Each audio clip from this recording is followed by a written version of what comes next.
You're quite welcome, my sweet. Delial moved to lean against the shelf next to her, keeping his tone cool and smooth as he studied her gentle features. So, why are you with my brother? Delial? Sonoria's eyes flickered to Delial, with a hint of amusement that intrigued the Dragon Prince. We aren't together.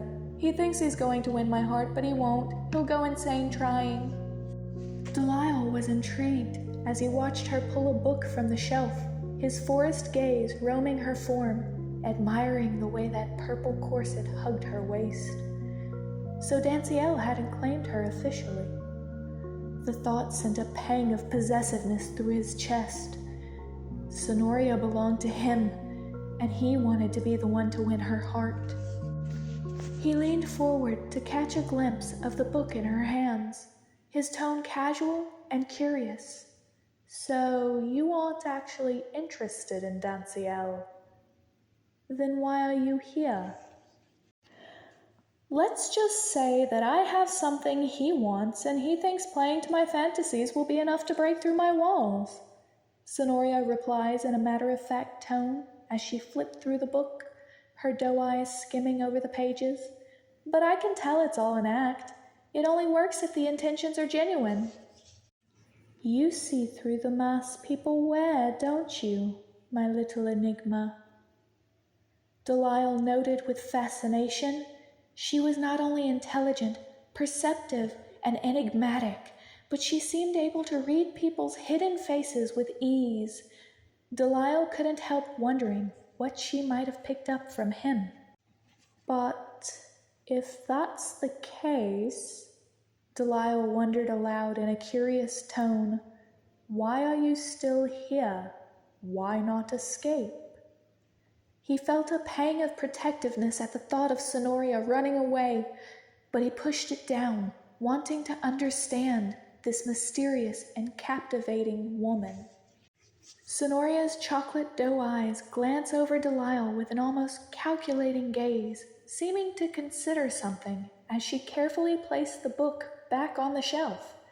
After a moment, she answers in a cryptic tone, because I have a goal of my own to reach. Delial was taken aback by the determination in her gaze. Standing up from the shelf, he folded his arms and raised a quizzical eyebrow as he spoke in a tone of teasing amusement. What? Are you planning to overthrow the Dragon King? Sonoria moved to look at another book, casting Delial an amused smirk.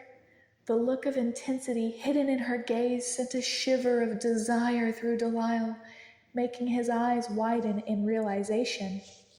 Oh my gods, you are, aren't you? He asked in a tone of perplexed surprise. A pang of possessive protectiveness made his chest tighten at the thought of Sonoria putting herself in such danger. But why? And how? You'll get yourself killed. No, I won't, Sonoria replied with certainty, a laugh behind her tone as she pulled another book from the shelf. Her tone shifted to a darker, more serious one as she flipped through the book. As for why? Because this world has lived in cruel oppression for centuries too long. There is far too much suffering and very little freedom, and please note that I am not speaking solely of humanity. Whatever do you mean? Delial could sense that there was more to her words than she let on, and he couldn't help feeling a sense of fascination at the way her mind seemed to work. Not only has humanity been trapped in an endless cycle of slavery under the illusion of freedom, Sonoria began as she placed the book back on the shelf. She moved to sit on the edge of his dark wooden desk, crossing her fishnet-clad legs before continuing. But they and many other beings have been trapped in a cycle of human incarnation. They return as human over and over, their energies harnessed for those in power to sustain their endless lives. More than that, the supernatural beings who refuse to join the hidden hierarchy are forced to hide among humanity, keeping their natures hidden, or confined to their territories, unable to explore in their true forms. Even the darker beings are likely suffering in boredom because of the illusion of mundanity ruling average society. The hunt is too easy, where it was once a challenge. It isn't right, and I aim to set them all free. Delial blinked in perplexity, his fascination towards Sonoria growing with every word she spoke. Her understanding and compassion reached farther than any human he had ever known before, and he couldn't help wondering just how much she was aware of. Delial's tone came out with a note of wonder as he took a step toward her. You understand the darker beings? I do, Sonoria confirmed with a nod, a kind smile tugging at her scarlet lips. Most would call it insanity, but I understand much more than average. I judge not one's nature. That isn't something they can control. What I look at is how they act beyond that nature. You are quite possibly the most intriguing human I have ever met, Sonoria. Delial mused softly as he stood in front of her, perched on his desk, glancing over her as though admiring a beautiful work of art. She was intelligent and beyond compassionate, perceptive, kind, and holding a depth that only drew him in further with every word. And she was his. He had to have her. He had to win over this enigmatic beauty. After a moment, he offered a hand to her, his gaze darkening with desire and determination.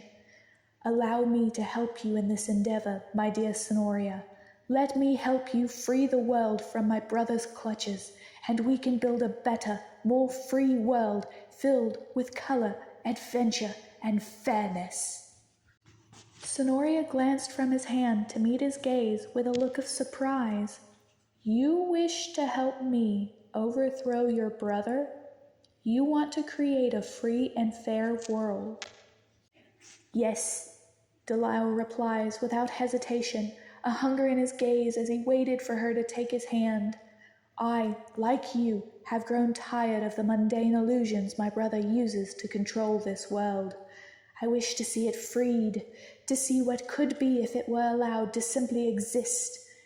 Will you allow me to stand by your side, my sweet enigma? Sonoria seemed to study him for a moment, her chocolate gaze intrigued before she reached out to take his hand. And what's the catch, dear Delial? The catch, my sweet Sonoria, spoke in a low tone as he pulled her closer, his other hand moving to wrap around her waist, is that you will be my queen once we have seized the throne. He leaned down to whisper in her ear, a possessive growl in his tone. You belong to me, Sonoria. You belong by my side, no one else's. Delial could feel her breath hitch, her scent shifting with attraction as her heart rate picked up. Delial felt a sense of satisfaction at her reaction, the possessiveness within him growing. Sonoria's eyes flicker with an intensity that sent a thrill through him, her hand coming to rest on his chest in a way that sent tingles through his body. She leaned in, her lips brushing against his ear as she spoke in a low tone. We'll have to avoid tipping off Delial, my sweet Delial. Can you handle that until the time is right? Her breath on his ear sent shivers through Delial, igniting a desire deep within him and causing a possessive growl to rise in his throat as his arms moved to encircle her waist. Anything for you, my queen.